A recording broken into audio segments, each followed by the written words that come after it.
You clip coupons, compare prices, buy generic brands, and never spend money on anything unnecessary. You've been called cheap, thrifty, or financially responsible by others, and you take pride in your ability to live below your means. You save every month, avoid debt, and have money in your savings account. Yet despite years of careful spending and diligent saving, you haven't built real wealth. Your net worth grows slowly, if at all, and you remain financially anxious despite your disciplined habits. You tell yourself that slow and steady wins the race, that your conservative approach is wise and responsible. But what if I told you that your frugality is actually keeping you poor? Freud discovered something disturbing about extremely frugal people. The same scarcity mindset that makes you careful with money also makes you afraid of the risks necessary to build wealth. Right now, you probably have money sitting in low-yield savings accounts, earning minimal interest while inflation erodes its purchasing power. You know you should invest, but every investment feels like gambling with money you worked hard to save. Your frugality isn't just about spending less, it's about a deep psychological fear that money, once lost, can never be recovered. Tell me in the comments how much of your savings is sitting in accounts earning less than 3% annually. I can see from your responses that much of your money earns minimal returns. But here's what Freud discovered about why frugal people struggle to build wealth. Your relationship with money is based on fear of loss rather than opportunity for growth. Every financial decision you make is filtered through the question, how can I avoid losing money, rather than how can I grow money?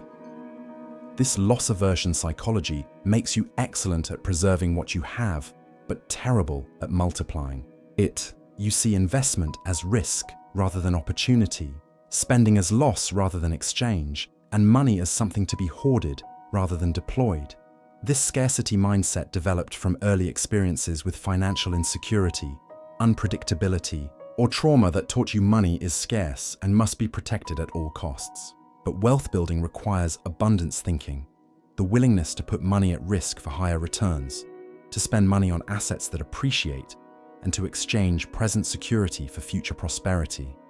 Your frugal habits keep you safe, but not wealthy, because real wealth requires calculated risks that feel dangerous to a scarcity-conditioned mind. You're so focused on not losing money that you never put yourself in position to make significant money. The irony is that your conservative approach often costs you more in missed opportunities than aggressive approaches cost in actual losses. Your recognition of loss aversion shows growing awareness, but Freud discovered something even more disturbing about frugal people and wealth. You mistake saving money for building wealth when they're completely different activities. Saving is defensive. It protects you from financial emergencies and provides security. But saving alone never creates wealth, because savings accounts, CDs, and low-risk investments barely keep pace with inflation, meaning your purchasing power stays flat or even decreases over time. Wealth building requires offensive strategies, investments that grow faster than inflation, assets that appreciate, or income-producing activities that compound over time. But frugal people often confuse these concepts, believing that accumulating cash in savings accounts will eventually make them wealthy. This confusion keeps you perpetually focused on cutting expenses rather than growing income, on preserving money rather than multiplying it. You celebrate having $50,000 in savings, but don't realize that invested properly, that money could become $200,000 or more over time. Your frugal mindset makes you excellent at the accumulation phase, but prevents you from entering the growth phase where real wealth is built.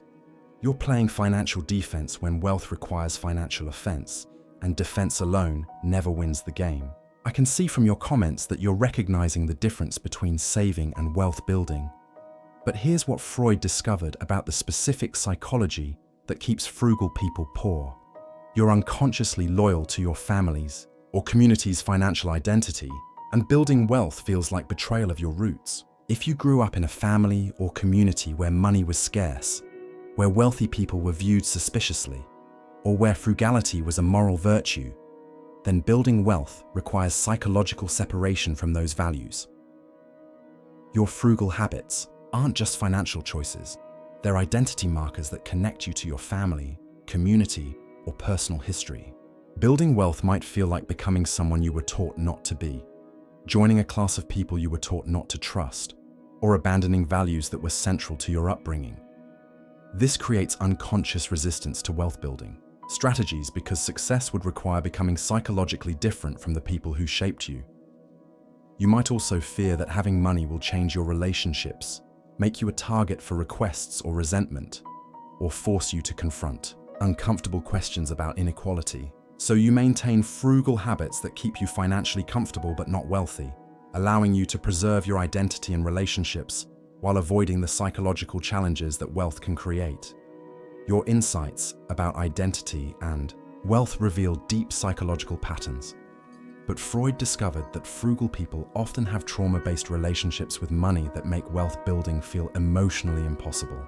If you experienced financial instability, poverty, or economic trauma during childhood, your nervous system learned to associate financial security with survival itself.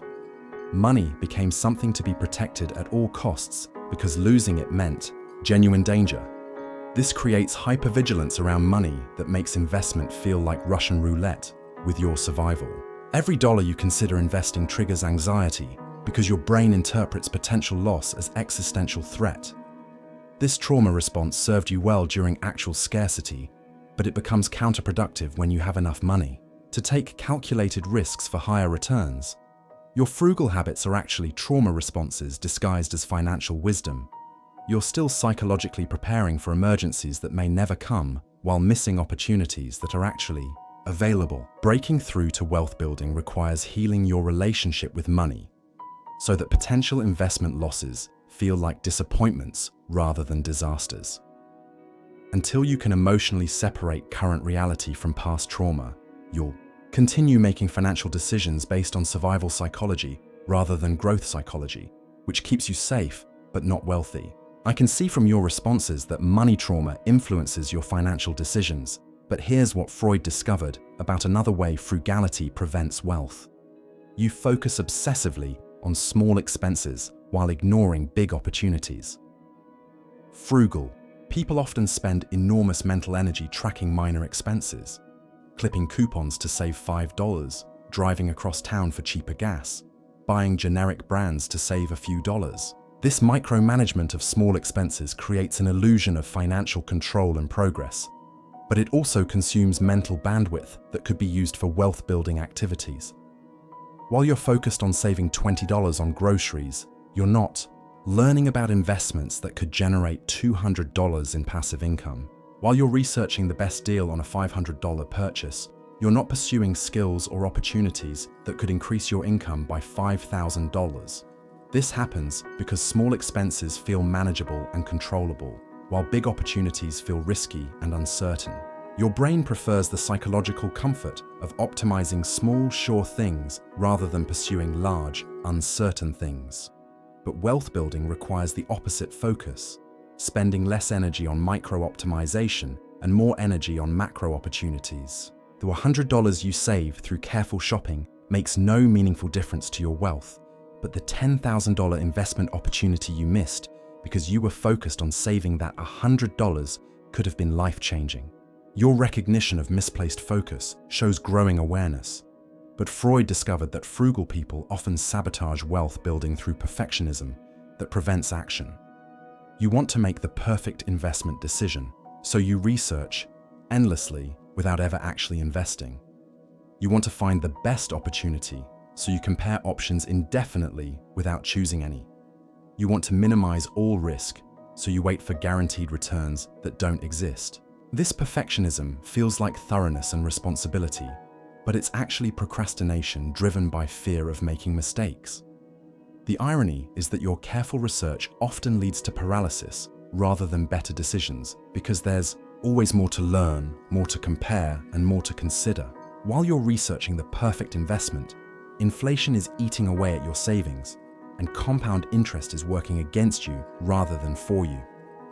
Wealth building requires accepting imperfect information and making decisions with uncertainty, which triggers anxiety in frugal people who've learned to avoid risk at all costs. Your perfectionism becomes an unconscious strategy for avoiding the discomfort of uncertainty. but it also prevents you from taking the calculated risks necessary for wealth building. The perfect investment strategy you're waiting for will never arrive. And while you wait, time, your most valuable wealth-building asset, continues to pass. I can see from your comments that perfectionism creates analysis paralysis. But here's what Freud discovered about the most limiting aspect of frugal psychology. You have an unconscious belief that wanting wealth is greedy, selfish, or morally questionable. This belief often develops in families or communities where money was scarce, where wealthy people were viewed negatively, or where frugality was taught as a virtue. You learned that good people are content with what they have, that wanting more is materialistic, and that building wealth requires qualities you don't want to possess. This creates internal conflict when you consider wealth-building strategies, because success would require becoming someone you've been taught not to be. You might also believe that building wealth requires taking advantage of others, that there's limited money available, so your gain means someone else's loss, or that wealthy people are inherently selfish or unhappy.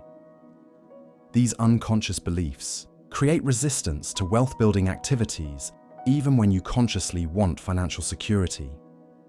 You sabotage your own success because part of you believes that building wealth would make you a bad person or require you to compromise your values. This moral conflict keeps you trapped in frugal habits that feel virtuous but don't create the financial security you actually want. Breaking through requires examining and updating these unconscious beliefs about money and wealthy people.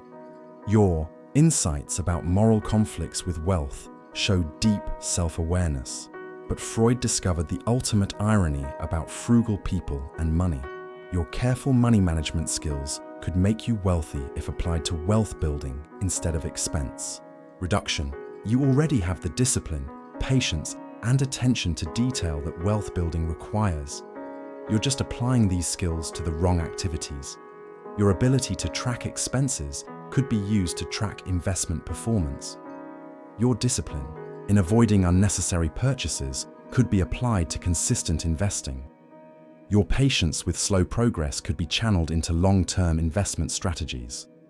Your attention to detail could help you research and select quality investments. The psychological skills that make you good at being frugal are exactly the skills needed for successful investing, but you're using them defensively instead of offensively. The mindset shift required isn't about becoming less careful with money. It's about being careful in ways that build wealth rather than just preserve it. This means researching investments with the same thoroughness you use to research purchases, tracking portfolio growth with the same attention you give to expense, tracking and applying your natural conservatism to diversified investing rather than savings accounts. Your frugal nature is an asset for wealth building once you redirect it toward growth activities instead of preservation activities. As we conclude this exploration into why frugal people never build wealth, I want you to understand something profound that Freud discovered. Your frugality is both your greatest financial asset and your biggest wealth-building obstacle. The discipline, patience, and careful attention that make you good at managing money are exactly the qualities needed for successful investing and wealth building. But trauma, fear, and unconscious beliefs about money have caused you to apply these valuable skills to preservation rather than growth, to defense rather than offense. Breaking through to wealth building doesn't require abandoning your careful nature. It requires redirecting it toward activities that multiply money rather than just protecting it.